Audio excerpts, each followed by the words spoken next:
Welcome to this screencast on Ruby Shell. I'll show you what it is and how we can use this.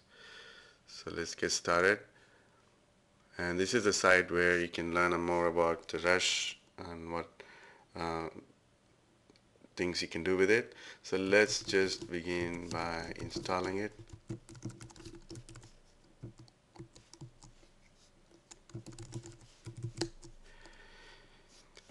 Rush just stands for Ruby Shell, and it basically provides an abstraction over the Unix commands. And you can just use plain Ruby to interact with the Unix machine. And this becomes extremely powerful when you actually have multiple machines, servers, and you need to run commands. It's kind of like Capistrano, but it's more um, uh, Ruby, idiomatic Ruby. It uses idiomatic Ruby, and it's not just like DSL that Capistrano is, where you have to set certain things and do those things. I'll just walk you through some of the things. And when you're running this thing on a server, you basically have to install a Rush daemon. That Rush daemon will be listening to connections, the commands that you may be running on client, other machines where you want to run uh, com execute commands on the remote server. So let's see how this thing works. And as soon as this thing installed, you can just do rush. Just enter rush, and you get this rush prompt. I want to just go. I want to exit. Let's exit out of this. CD. Let's say CD monkey charger. I have okay. I have a Rails app.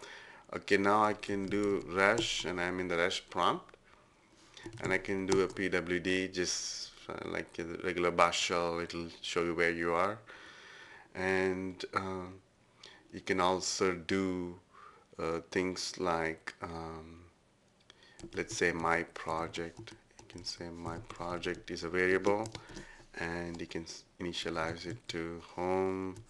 I want this thing to be this guy here, this project.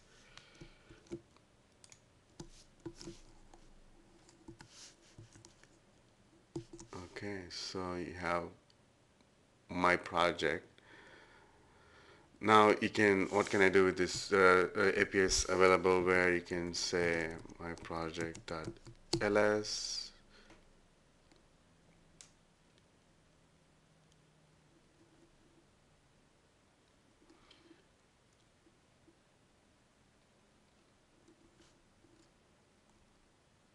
It's supposed to give me the directory listing. Let me try this quickly on a new shell.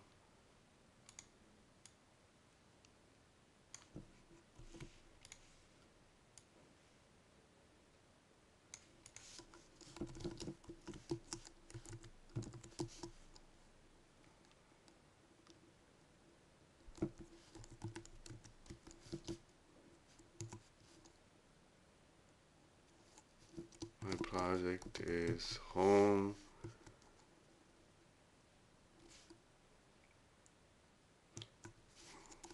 And then the entire directory.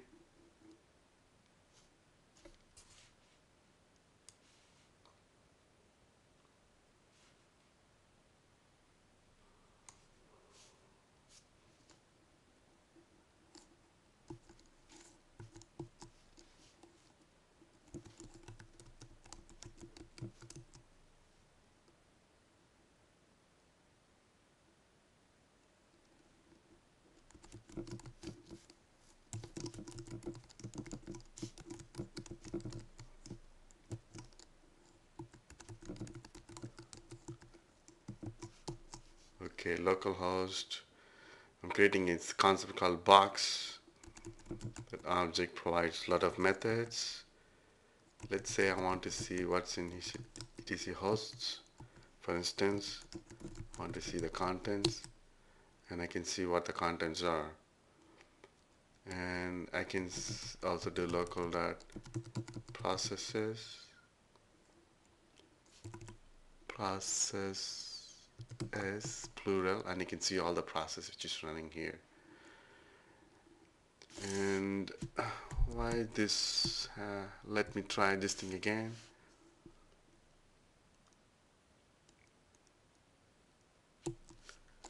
So my project.ls,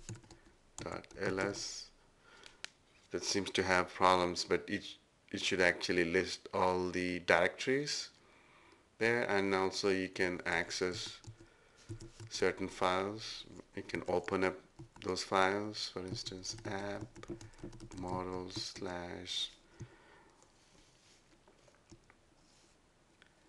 all the RB files underneath this directory I want to open in TextMate. The rest does not exist. Okay, that's all the things that you can actually do this thing if it's properly installed. It has some, looks like it's having some issues. I was able to run this thing on Tiger with no issues.